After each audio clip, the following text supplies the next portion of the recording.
Hey folks, this is Eric coming from Kansas again finally. So we made it back home a couple of days ago on Friday, July 9th, pretty late in the day. Drove one day back from Colorado, which can be a long day. But yeah, back home and been checking out the system here while we were gone, and left it running in at the state that we left it in. So I left all of our lights and outlets on in our living spaces. This is for kitchen, master bedroom, master living area, I guess you want to call that, and most of our utilities on. So sump pump, both fridges, garage area, and then also the furnace fan.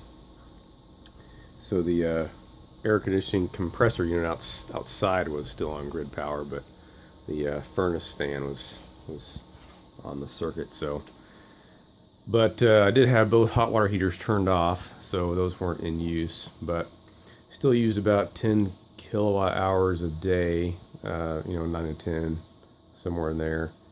But yeah, this thing just worked flawlessly.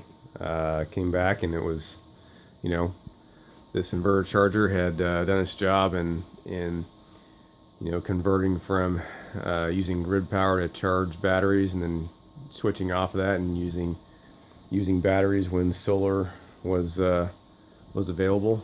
And this meter right here, which shows the grid power that's going into the inverter charger, went up. I think it was like at 111 when we left kilowatt hours. Now it's at 200. And this one was, I think in the 2300 or something like that, 2400, I don't know, something like that. So it came back and it was still operating. Nothing had tripped or had faulted or anything. So I'm pretty pleased with it. I just want to give you an update, and now I'm going to go upstairs and show you what some of our numbers look like while we were gone for 4 weeks. So hold tight. All right, so we're back. We're at my workstation here, where I keep track of the performance of the system. I don't know if I've shown this before or not, but anyway. In this first column, I've got the day number of the year. This column right here, you can see my mouse cursor. You've got the actual date. So we left on the 15th, June 15th, and we came back on July the 9th.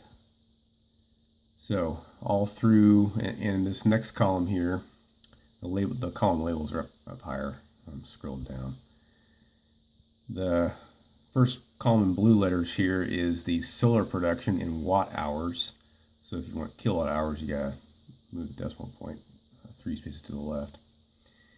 So we're in the 10s and 11s quite a bit. Several times over the past 4 weeks. This column right here is the amount of power going to the house. So it's a totalizing number, so it keeps going up. So we started out at like 2163. We ended up at 2382 until we got back. Hopefully, I don't know if you can see those or not, but they're kind of small.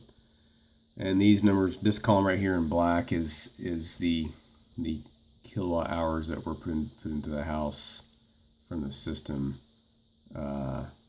every day, not the totalized number. This column is just a total for the month. This column right here is the grid power that was used.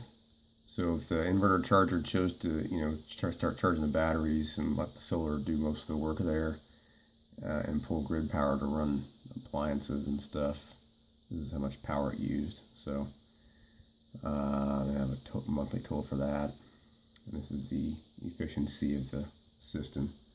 So in June we were at 76.9%. And these numbers are just estimates. I estimated these numbers in grid power that was pulled based on some of the solar production, the lower solar production days. So I just kind of guesstimated these since I was gone. When I got back, I only had a total number to go from, which was, let's see, it was 181 kilowatt hours when we got back. So anyway, and then over here is the solar production of each solar charge controller that I keep track of. And then that gets totaled over here in this column, and then I work from there. So anyways, that's what I do to keep track of the system performance. And usually in the better months of the year, the efficiency of my system is around 75%, which is not too bad. In the winter months, it's below 70, but what I do is to get the higher percentages. If I just left it on solar alone, it would only be below 50 at times. But if I leave appliances on and just use solar when I have solar and use grid, use the higher. If I run the inverter charger at a higher load, it's more efficient. So I'm going to do more of that this winter. Over here I have a graph that totalizes 2021 so far, and I have one for 2020 as well, but it's not complete because I started in March of last year. But you can see solar production, power supply from the grid. Let's see, this power supplied total.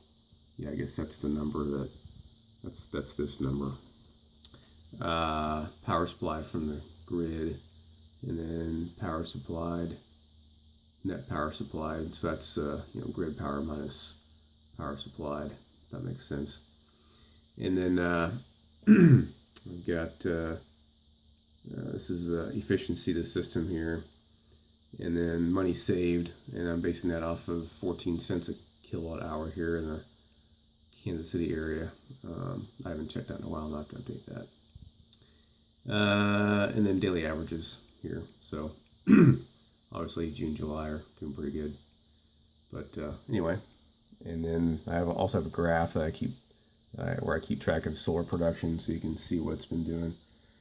This right here was summer last year in 2020, and this is summer this year, and it's higher because I got the extra 600 watt nominal solar panels up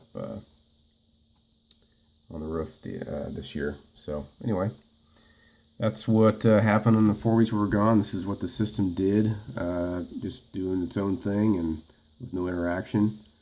And I had no visibility myself. I can't access it via the internet, so I just had to trust it was doing what it's supposed to do, and it did.